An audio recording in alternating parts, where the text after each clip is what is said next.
Thanks, Kevin.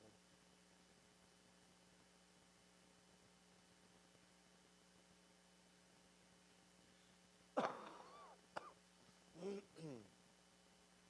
morning. Hi, guys.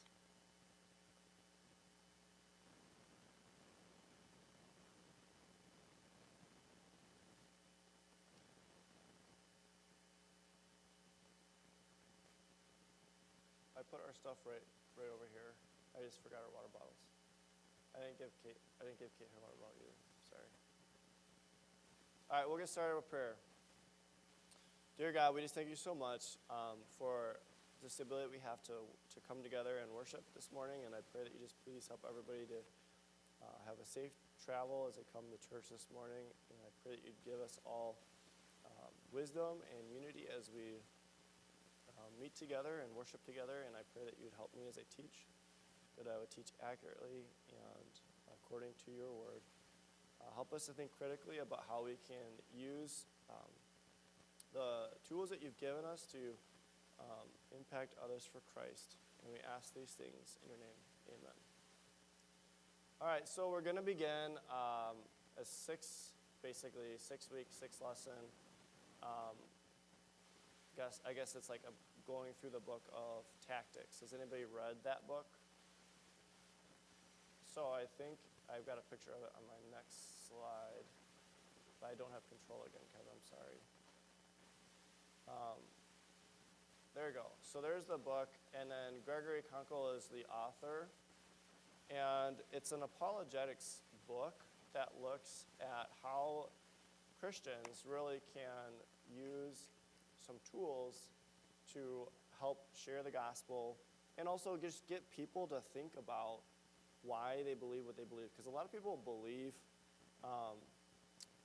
various things because they've been told to, or it's just what they've always believed, but they don't really think about or consider like what it really means and what that belief means. So he really gives Christians, I think, a lot of weapons and a lot of strategies to use, logic and reasoning to get people to question why they believe what they believe. So for 6 weeks, we're going to take us through the book, James and I. So I'll start us off, and then we're going to rotate every other week. And you'll get to close us out with the last week, which he has a hefty order because it's like 4 or 5 chapters.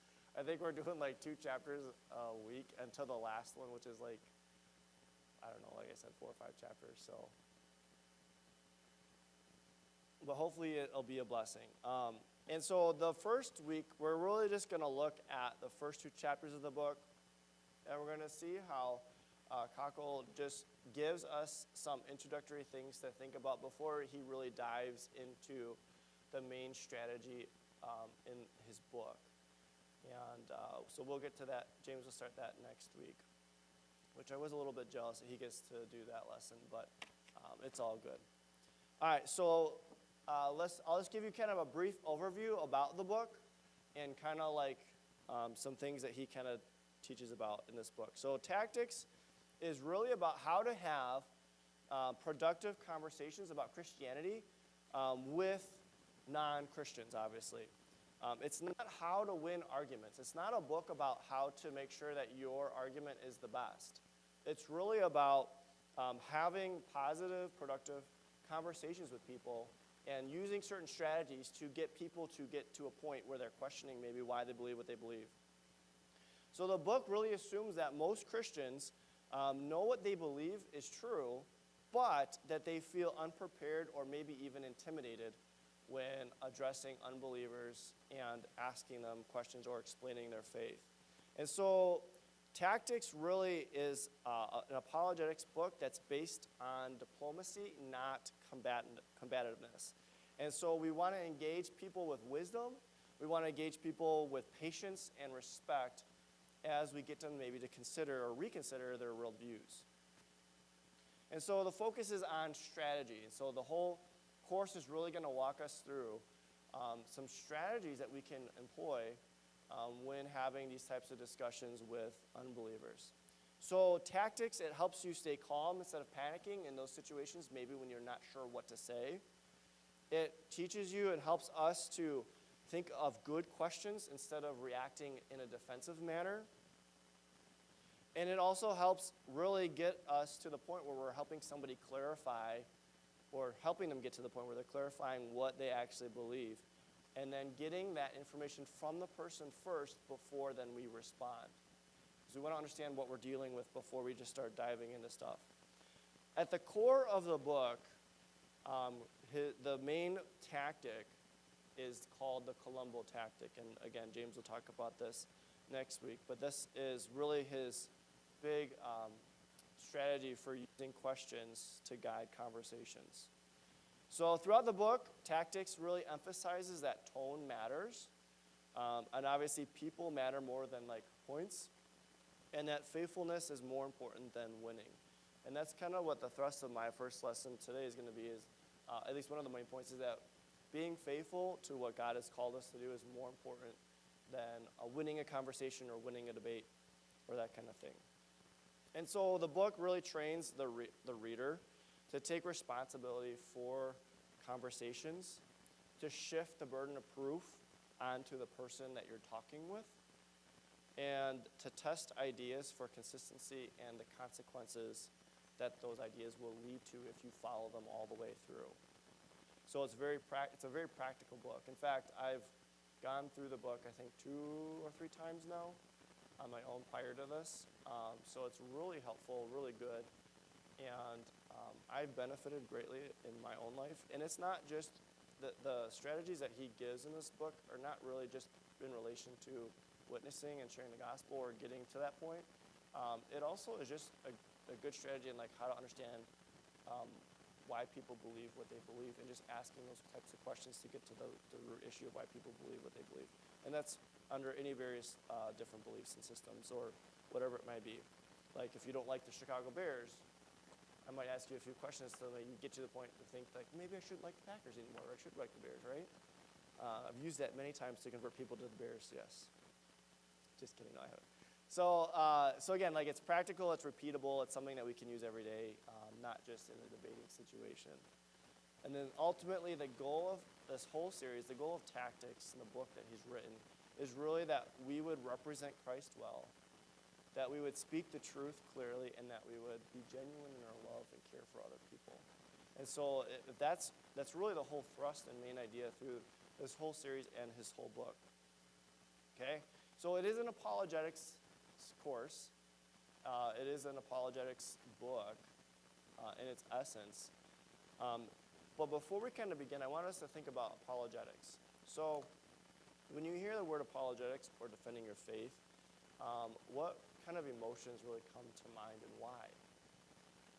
When you think of like apologetics or just defending your faith in front of people, what types of emotions kind of come to mind and why? What do you think?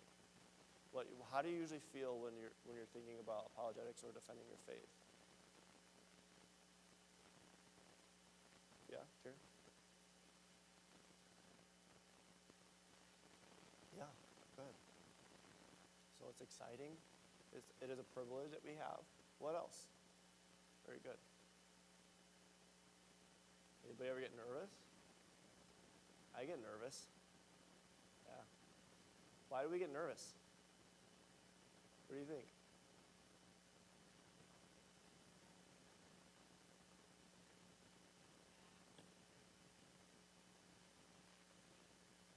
Yeah.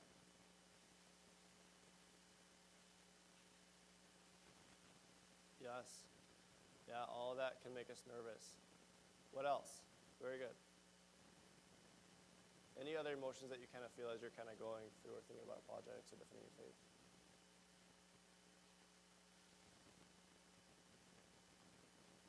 Yes. Exactly. Yeah, very good, James.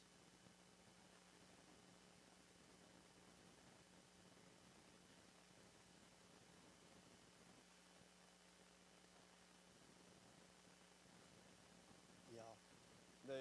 One of the things that I get frustrated, I guess, the most about is I think about all the things that I should have said, and then this would have been perfect to say in that moment, right? That person said that, this would have been perfect. And and I missed my opportunity. I blew it, right? Frustration, right? Sometimes we get excited, like Jerry said. Sometimes we have fear, discomfort, or pressure. And so really, our whole point in teaching this course, and really the whole point of tactics, is really to help us understand that we can employ certain strategies to help us get past the point where we may be fearful that we might not say everything correctly, or maybe upset that we didn't say things maybe exactly how we wanted to.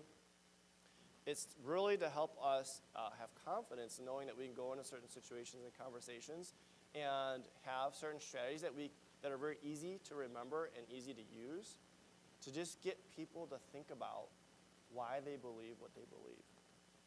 So my main idea for our lesson today is that God calls us to speak truth with wisdom and love. Our job is to be faithful and not forceful. So that's our job. It's to be faithful and then let God do his work in the life of the person that we're talking to. When we have that mindset, it really does remove a lot of the anxiety or fear, because God can use whatever we're saying, as long as it's truth, to impact someone's heart. And we're imperfect. And we're never going to say everything perfectly when we're trying to witness or defend our faith. But God can still use what we say, even maybe if it's not perfect, to impact someone's heart. The other reason why I think Tactics is such a great source, the book, because there's a lot of books out there today that are specifically written to target into what people see as inconsistencies in the Christian belief. And people recognize that a lot of these books exist, even if they don't know maybe the arguments that are listed in the books. They know that there's a lot of people that are writing and have written lots of books questioning Christian faith and beliefs. And so if that general knowledge that people are writing books about this, then there must be some serious questions about Christianity. Even if I don't know all the arguments that the author might be having in the authors might be presenting in these books, if there's several books out there that are questioning Christian beliefs, then there must be some serious questions related to that belief. And so part of Tactics is helping us maybe think about why we should be intentional when having those conversations, because a lot of these books do exist and people are aware that they're out there, and we want to be able to defend our faith even when faced with opposition. All right, so let's begin with the first section of the book. And Konko calls it D-Day versus diplomacy. And this is kind of the first strategy that you want to have. And it's pretty straightforward. It's pretty easy. But basically, he wants us to think about shifting our mindset when talking to believers or having these types of conversations with unsaved people. And so let's start with the first one, the D-Day mindset. Now, I teach U.S. history. I'm a U.S. history teacher. And I love specifically World War II history, like maybe a lot of you do. For whatever reason, the wars just intrigue people. And I've been intrigued by various wars throughout history, even though some of the worst human atrocities in all of history happened during war. But it is interesting. And so when I teach about D-Day, it was the largest amphibious operation in world history. So amphibious meaning it was started in the sea and it ended in land. And the Allies were trying to establish a beachhead in France, Normandy. And to do that, they had to target into heavily fortified German coastlines that had pillboxes and mines and all that stuff. And it was a very violent day, especially for the two beaches that the United States landed troops on, Omaha and Utah. And so it was a very bloody battle. Very aggressive, obviously. And the goal was really to kill the Germans by pushing as many troops onto the beach, as quickly as possible, even though knowing that it would cost a lot of soldiers' lives. It wasn't I may have told this story already before, but there was a member who was a guy who was in D-Day, who was a friend of, I think, one of my great uncles. And he was in D-Day, he was in the Battle of the Bulge, and a lot of the main campaigns in Europe in World War II. And he would never talk about it, but he did mention it to my great uncle, and we talked to my great uncle. And he would mention how, like, on D-Day, he's running up the beach, and, like, you literally could hear, like, the bullets. He said he could hear the bullets, like, whizzing past his head. And people all around him were, getting hit and falling down around him, and he was spared. And this is before he was a believer. And that situation, and it wasn't just him. A lot of World War II soldiers had this. It was kind of a war guilt feeling of like, why did I survive and everybody else around me die or get hit or injured? And he had that very question. And it was a question that actually would eventually, I believe, lead to him becoming a genuine follower of Christ, because in his own mind, he couldn't explain that apart from God's sovereignty in his life and preserving him so that he could later become saved. And that brought him to the Lord eventually. Regardless, D-Day was a very aggressive and confrontational campaign. And so this is the mindset. It's a mindset of being aggressive when sharing or discussing or debating with people. It's a mindset of being confrontational. And really the goal, like the Allies, was to win at all costs. Right? So we want to shift our mindset from that type of D-Day to diplomacy. So diplomacy is going to be more of a thoughtful approach. It's going to deal with maybe having a strategy going into a conversation. It's going to be strategic. Again, having those ready to deploy, those strategies ready to deploy when you're in those types of conversation. And so the goal in the diplomacy mindset isn't to win at all costs. It's really to use persuasion with respect. And so the person that's using the diplomacy mindset is really seeking to advance truth without destroying relationships, right? So we want to keep relationships intact as we're advancing the truth. And if we're doing that, the truth does confront error. And so there will still be confrontation because truth will always do that. And when we're being faithful to the truth, we're going to be confrontational. But we want to do that in a way that doesn't destroy relationships. And so the tactics goal here is to shift from a D-Day mindset to diplomacy so that we're still keeping contacts or keeping our relationships in contact with the lost, with the world. So my question for us to consider here is, I don't have it on the screen yet, but why do you think are some reasons why Christians may drift towards the D-Day approach? I'll leave it back here on the screen. Why do you think that can be a temptation for Christians to maybe have the D-Day approach when having a debate with a non-believer or just discussing their faith? Why does that sometimes happen? Why do you think?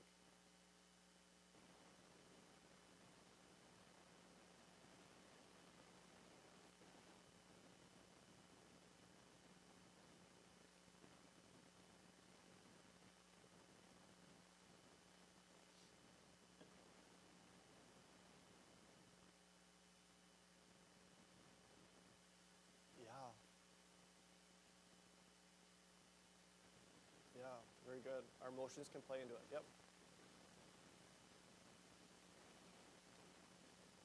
Yeah.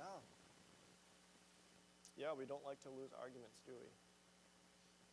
What else, James?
I think some of that is due to the fact that we might not fully understand what they're believing. I think that's one of the points that we're going to get to, is that we want to understand where they're coming from and their belief system. What else do you think? Yeah, Dr. Saxon.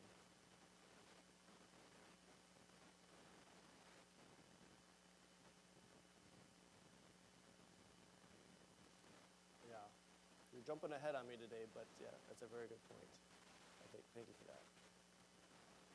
Any other reasons, or do you think we kind of tend to, or can tend to, be more aggressive in our approach? Yeah.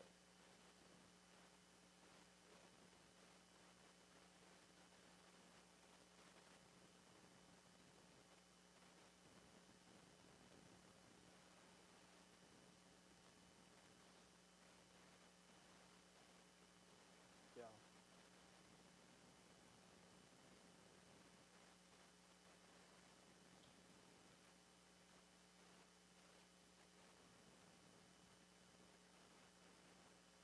Yeah. A lot of online stuff. Yeah, for sure. Because you have that level of um, anonymity, is that how you say it? Yeah, sorry. Um, yeah, you do have that a little bit, and so it can cause us maybe to act out. But I will say, I've seen aggressive people in person. In fact, a person in our community, you're probably thinking of, one of our neighbors behind us goes to a Lutheran church, and he would put tracts in our neighborhood on the doors, and my next door neighbor was basically a hippie, and he did not appreciate somebody putting, religious stuff on his door.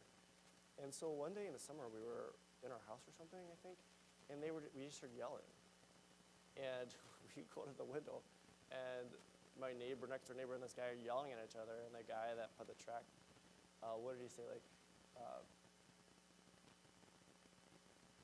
he's like wagging his finger, yelling at the guy, like, "Judgment Day is coming, and you'll see one day," or something like that. And then walks. I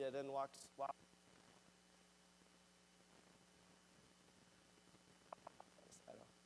So I have seen a little bit of that, but you're right, it's probably more online, James.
Sure. Percentage, you play into this a little bit, yeah. What are some of the common reasons why Christians can maybe get more in the aggressive mindset of the D-Day approach is because we feel attacked by our culture, and it's very real. And so if we're getting attacked, it automatically could respond or elicit a response of forcefulness back at that. There's the fear of being embarrassed, and so we compensate with that by being more aggressive. Sometimes we can confuse boldness with harshness and approach that way. And then sometimes we can believe that being faithful requires us to be very confrontational with the world, and I think that's wrong. But there's a lot of people that understand that being faithful means that we need to be in people's faces, yelling or screaming at them or being very aggressive towards them. So we want to remember that boldness does not equal rudeness, and confidence does not equal combativeness. We want to be bold and we want to have confidence, but we want to do that in a loving way. So that's what our goal is to do. Now let's look at the biblical tone for apologetics. So turn over to 1 Peter 3:15 for me, will you? Because we have biblical basis for why we're going to do this and why we're going to have this approach. My first one is in 1 Peter 3:15. So if you're turning over to your 1 Peter, I'll read it for us. 1 Peter 3:15 says, "But in your hearts honor Christ the Lord as holy, always being prepared to make a defense to anyone who asks you for a reason for the hope that is in you. Yet do it with what? Do it with gentleness and respect." Okay, so we're supposed to have a defense. That is tactics. That is apologetics.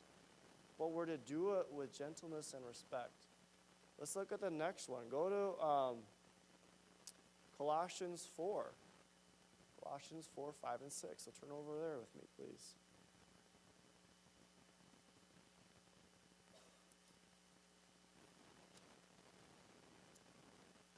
Colossians 4, 5, and 6 says, "Walk in wisdom towards outsiders, making the best use of the time. Let your speech always be gracious, seasoned with salt, so that you may know how you ought to answer each person." So we want to be gracious. And then lastly, turn with me to Proverbs 15. It's a very common, well-known verse, but still a very good reminder. Proverbs 15.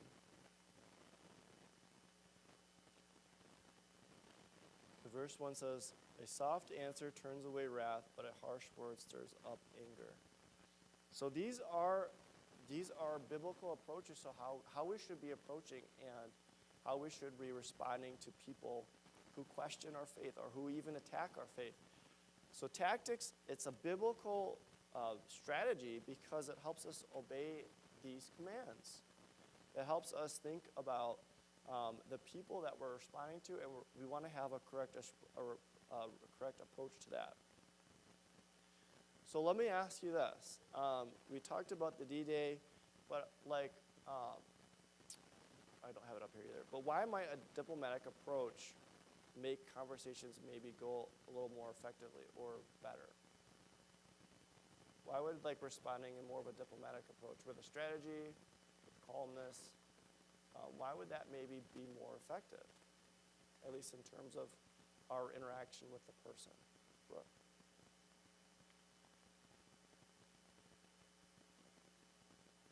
Yes.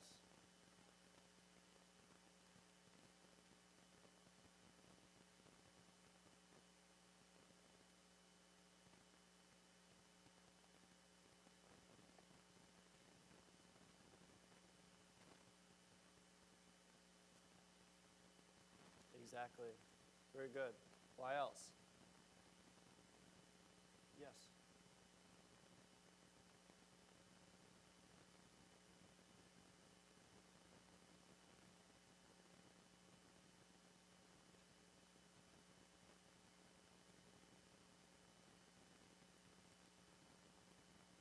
Exactly. Yeah, how are we representing Christ? Exactly. Or it's very hypocritical maybe, right? Yeah, good. What else? Becky?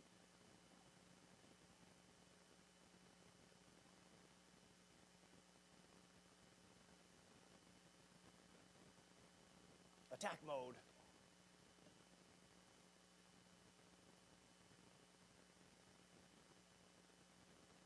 Yeah. Very good. All right, so we want to be diplomatic. We don't want to be the D-Day approach. We don't want to utilize the D-Day approach. So let's talk about reason and argument and how these are good. So and that might seem counterintuitive to what I just said, but reason and argument, obviously, I'm saying are good things. Why are reason and argument good things? So I'm going to explain them to you in our next section here. So Christianity, it invites reason.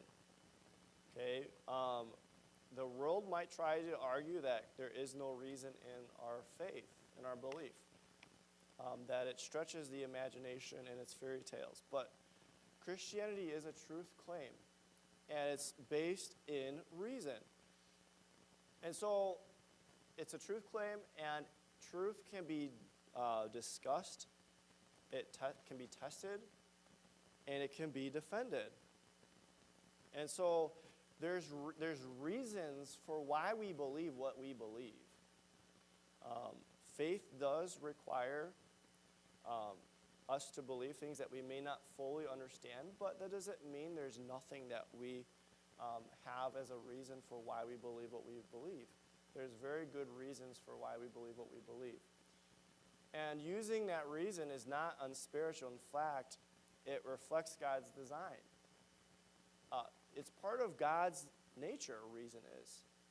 He's given us the ability to reason because it's part of his nature as well. And so we can reflect that design of God by using reason when we discuss our faith and use tactics. All right, so where do we see that in the Bible? Because we want to make sure that we're grounding everything that we're using in God's word. So Isaiah 1:18, I'll just kind of say these for the sake of time, but Isaiah 1:18 talks about, come, let us reason together. In Acts 17:2-3, Paul reasoned and explained the gospel to people that were unsaved. And in Jude 3, it talks about contending for the faith. And so we want to use reason, and we should be using reason when we're discussing our faith because we have, obviously, a biblical basis for that. The other thing I want to talk about is that an argument doesn't necessarily mean anger. When we talk about arguing with people, I think we automatically assume that it's a very heated and emotionally high thing. But argument really is just a rational case for or against something. It's not a shouting match. Now, a lot of times arguments can lead to that, sure. Arguments can get very heated, and it can get to the point where if we allow our emotions to kind of get the best of us, it can lead to a shouting match for sure. But on the very basic level, an argument is just a rational case. And so loving people, it includes helping them think clearly, and you do that through arguing your beliefs through them, with them. We have numerous accounts throughout Scripture that call us to defend or argue our faith in front of people, and I've read some of those already. One of the calls for a pastor elder is to be able to teach correct doctrine and defend against error. And that's done in a loving way. All right, so truth without love is harsh, and love without truth is hollow. And so we want both of those things. We want truth with love. And so an argument is just a rational case for why we believe what we believe. Sometimes that can cause us to feel guilty, though. So why do Christians sometimes feel guilty about arguing for the faith?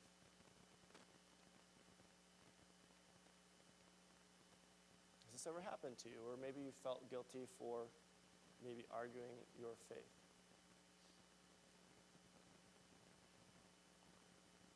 Anybody experience this? Yes?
Sure. Yeah, so sometimes we might feel guilty if it causes us maybe to lose a friend or something, right? Even if we're doing all that we can to show love, like sometimes the truth, it will confront regardless. And sometimes that can cause people to shy away from a relationship, and that might make us feel guilty. I guess the thing that I was kind of thinking about with this question, and it's not that we feel guilty because we think we're doing something wrong, but it could be maybe we feel guilty if we allow a more worldly worldview infect how we think about things. And so what I mean by that is the world obviously teaches that truth is relative and that people should be free to believe however they feel. And who are you to tell me that my faith is wrong and your faith is right? We should be allowed to believe whatever we want, and if they want to believe what they want to believe, then it should be fine. And we think that everybody should have the right to believe whatever they believe, and they should be able, obviously they have the right to reject truth if they reject truth. Right? We're never trying to force somebody into Christianity. But if we present the truth to somebody and we let this mindset maybe impact how we see things, it could potentially make us feel guilty for trying to convince somebody out of their faith system. So we want to reject that too. We're going to talk about some reservations and fears that now people have when using tactics. All right, so common fears or reservations. Sometimes feel, and we expressed this kind of earlier, but maybe I don't know enough. Or another fear is, what if I get stuck in a conversation? I don't know how to get out of it. Or I might offend somebody by telling them that their faith is wrong or their belief is wrong. Or maybe they're afraid that they might lose their temper and do or say something that would be contrary to what they're trying to reach in that goal, and therefore it might hurt their witness. These are fears that are very real and that a lot of people experience when they're going through discussions and talking about their faith with other people. But let us reassure ourselves that we don't need all of the answers. In fact, we're never going to have all of the answers, right? Not in this life. So we don't need all of the answers. You're allowed to ask questions. In fact, that's how we get into one of the main strategies that we're going to talk about, I think, next week, and that's getting into the driver's seat. You do that by asking questions. So we're allowed to ask questions. It's also okay to say, I don't know. That's something that people feel like they should never say in an argument. I don't know, because they feel like they've lost that argument at that point when they've acknowledged they don't know something. But guess what? It's okay to say, I don't know. And it's okay to say, I don't know how to respond to that right now, but let me look into this, and I'll come back when I have had a chance to maybe look into this question you're asking. It's a great question. I just don't know the answer. Let me look into it and study a little bit, and I'll come back. And so it's okay to do those things. And so our confidence really it comes from having a strategy. It doesn't come from knowing everything. We have to recognize that. And that's like the whole point of this book is that we want to use a strategy and not master every little thing of knowledge about the Bible that we could possibly do in order to win an argument. All right, so when we recognize these reassurances and we remember these things, it does take a lot of the burden off of us when we're having these conversations, because it takes a lot of the stuff off of us if we just have a strategy that we can employ. I'm going to get to one strategy today, and it's called the stone in the shoe principle. I guess it's a principle, not really a strategy. But I think it's a great principle to live by, and it's something that I've started doing as well, just in interacting at work a little bit. And basically, this is the driving principle behind a lot of the strategy behind tactics. And that is recognizing that every conversation we have doesn't need to end in a conversion. I think Dr. Saxon mentioned this earlier. We don't have to end every conversation in a conversion. Obviously, we want to see people saved, and we want to see people come to know Christ. But we have to remember that that's not always going to happen. And so when we have our conversations, sometimes it's okay to walk away from a conversation and they're not ready to put their faith in Christ. Our goal sometimes in this principle is to just plant a seed, plant a thought into their mind, plant a troubling question or insight, ask something to get them to consider why they believe what they believe. This is the stone in the shoe principle, is that we're just putting something in their shoe that they can't stop thinking about. that they want that is something that targets maybe an essential aspect of their worldview that they've revealed in a conversation. And so when we put a stone in their shoe, we're putting not something that's going to irritate them and make them angry, which I'll admit, like having a stone in my shoe makes me irritated and angry. That's not this. This is something that is in their mind that they're going to mull over. I love the movie Inception. Has anybody seen that movie? One of my favorite movies of all time. In that movie, their goal in Inception is to go into people's dreams and plant an idea that changes the course of this person's life. And it's a wild ride, that movie is. But in the very end, they do that. And the guy wakes up from his dream, and he's got this new idea that he cannot let go. And that is that his father loved him and wanted him to give up his business because he didn't want him to have the same life that he had. And so it's actually a manipulation in the movie. But anyways, they planted an idea in somebody's mind that he couldn't get rid of in his dream. We want to plant ideas in the people's, obviously, minds to get them to consider their eternal destination and their relationship with God or lack thereof. And so we put a stone in their shoe. It's just a question that we can put into their minds to help them think about that.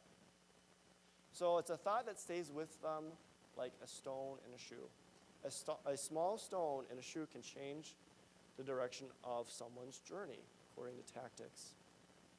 So let me give you some examples.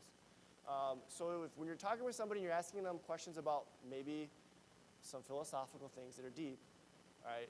You might think about the idea of objective morality. If there's no objective morality, or if morality is relative, then why do we condemn genocide or other heinous acts? Why do we do that? If all religions are the same, why do they also contradict each other? Again, a stone in the shoe, getting them to think about something. If everything in our world is from chaos, if everything was created out of chaos or begat out of chaos, why do we see order and design in our universe? Why do we see order and design in ourselves, in our bodies? And I often use the analogy or the example of our eyes. Becky's a photographer. As nice of a lens as she can get, it doesn't come anywhere near or close to what our eyes can do every single day, every single second of every day. And there's clear design and purpose in how we're able to see. And it's so complex. Even with how great of a technology we have today and how great we can make things into small parts, we cannot create a lens. The most expensive lens you can buy can't even come close to what our eyes can do on a daily basis. So in the stone in the shoe principle, you're not closing the deal. You're just trying to open up somebody's mind to consider the truth. Something that they cannot shake easily. All right, I've got a question here, but I'm going to skip that ahead. It's just thinking about if we've ever had this happen to ourselves. But I want to get to our last principle, and that is the idea of gardeners and harvesters, okay? This is a biblical framework. So let's turn over to 1 Corinthians 3. All right, so turn over to 1 Corinthians 3, again, another familiar passage perhaps to you. But this is really another principle we want to be reminded of when we're encountering the lost, when we're witnessing, when we're using tactics, when we're sharing our faith. We want to remember this principle, or this framework. So 1 Corinthians 3, look at verses 6 and 7. Paul is saying here, I planted, Apollos watered, and God gave the growth. So neither he who plants nor he who waters is anything, but only God who gives the growth. And so we see that Paul planted, Apollos watered, but God gave the growth. That removes a lot of burden off of us, doesn't it? Right? What does it look like to be faithful according to 1 Corinthians 3? Plant a seed. Plant a seed. All right? We are responsible to be faithful. We're not responsible for the outcome. That removes a lot of burden from us. God has to do the work in somebody's life. Our goal in obedience is to be faithful in planting a seed. Right? We don't know how God is going to use that seed in someone's heart. We don't know what God's going to do with that seed. we may never see the harvest in someone's life. But that's up to God. And we leave that in his care. We often, I think, sometimes try to force things in conversations because we want to see the harvest. We want to be the harvester. Guess what? Most of us are never going to be harvesters. Most of us are going to be planters. We're going to be gardening as we interact with the lost, as we put stones in people's shoes. That's what most of us are going to be doing. All right? Some of us will be harvesters and we'll be able to see the outcome of that seed. But our goal is not to just see conversion after conversion after conversion. As much as we want to do that, we want to just be faithful in planting seed. So what do? Some believers plant seeds, some water, some harvest, but all are faithful. All of those people that are doing their little things in somebody's life, they're being faithful by doing what God has called us to do, and that is to spread the truth, share the truth, and then allow God to do his work in someone's life. It takes a lot of burden off of us. So do you ever feel the pressure to close the deal in a spiritual conversation, and why? Why do we feel that pressure to do that? Have you ever felt that before? Pressure to close a deal in a conversion? Maybe ask somebody, maybe even if it didn't, maybe the situation feel right, but asking them if they would want to make a commitment. Why do we feel the need to do that? Yes.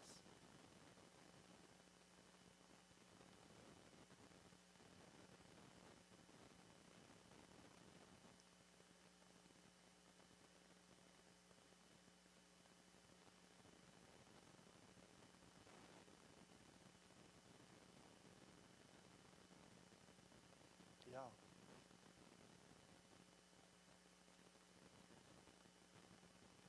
Right.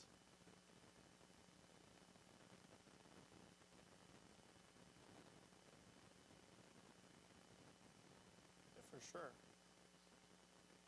Exactly. It's not wrong to want to lead someone to Christ, and that's what we want to do. We want to see that conversion.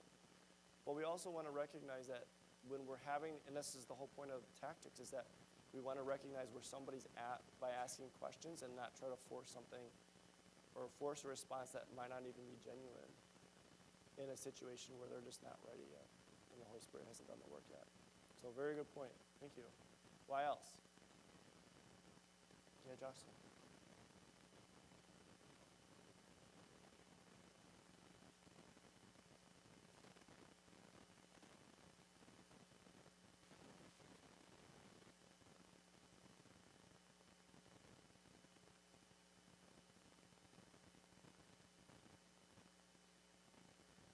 Yeah.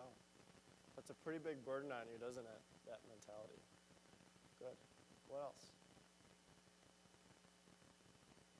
Yeah, good.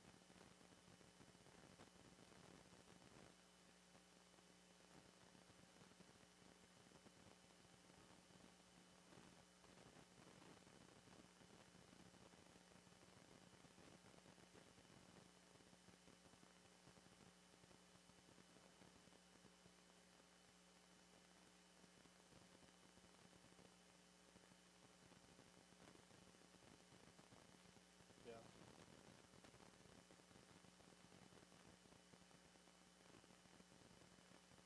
Mm-hmm.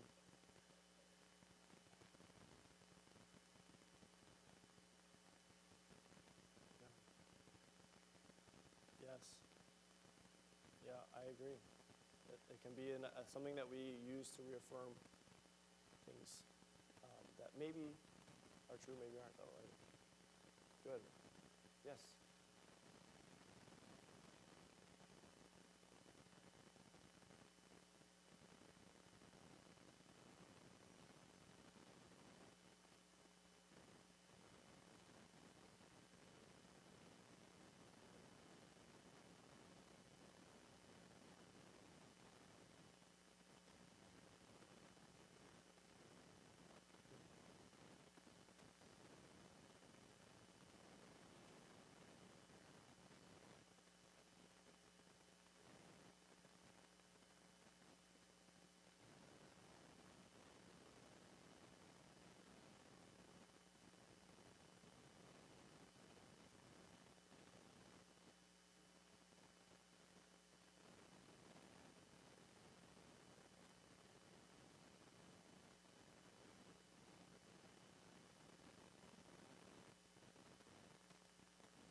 Very good.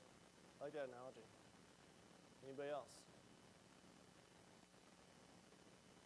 All right. Go ahead, Jane.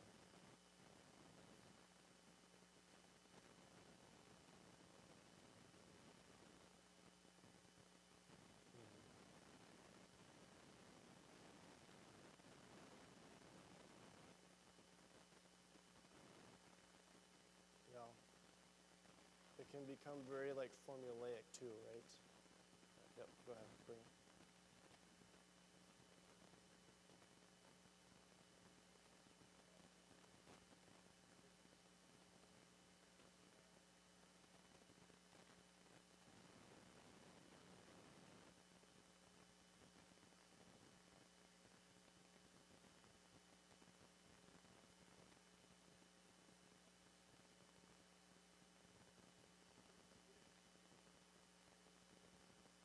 Sure.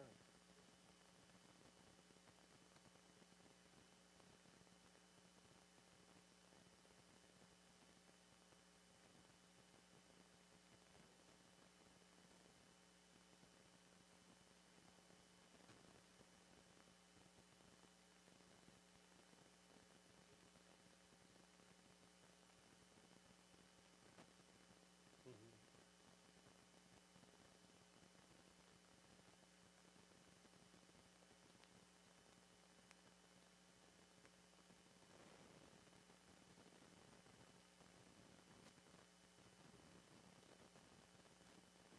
Yeah. Again, though, like we got to remember that God's sovereign in those situations too. But yeah, I think that's a natural tendency for us as well when we see those things when people pass away that we maybe could have said something more too. Yeah, James.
Hmm.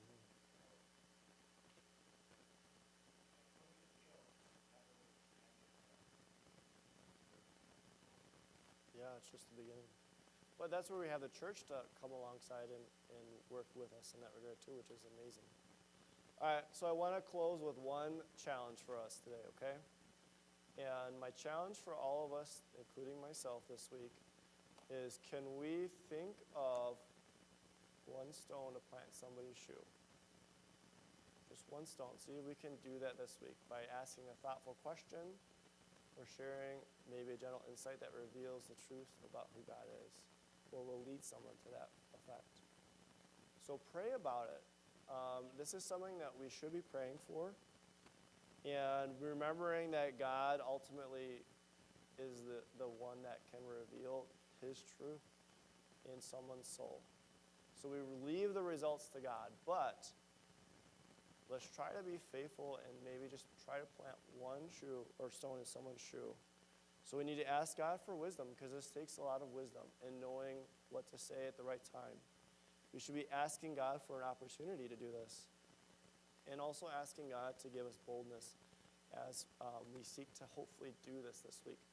And I asked James, who's going to be teaching next week's lesson, if he could open next week's lesson by asking all of us if we had an opportunity to plant a stone in someone's shoe this coming week. So he's going to do that as he opens up next week's lesson. And I hope and pray that we have lots of people that are able to share, like yeah, I said this one little like comment to somebody I was having a discussion with, or I asked a question at somebody. They said something that revealed their real view or their faith, and I asked a question about it just to get them to consider if it was true or not, or something like that. But pray that God would allow us and enable us to be able to do this week. It's kind of a simple thing, but yet it does take boldness, and it does take us looking for that opportunity, and it takes wisdom. So let's pray for those things. Please close with me in prayer. Dear God, we just thank you so much for the fellowship that we have as believers, that we can help one another and encourage one another. And I pray that you would help us in this endeavor, specifically this week, that we would be praying for one another, that we would be looking for others outside of our community and church, people who are not saved, or even if we have people in our church that are coming that are not saved, that you would help us to just look for opportunities to just put a stone in someone's shoe, to get them to think about something maybe that they have not thought about before. Give us wisdom as we do this, dear God.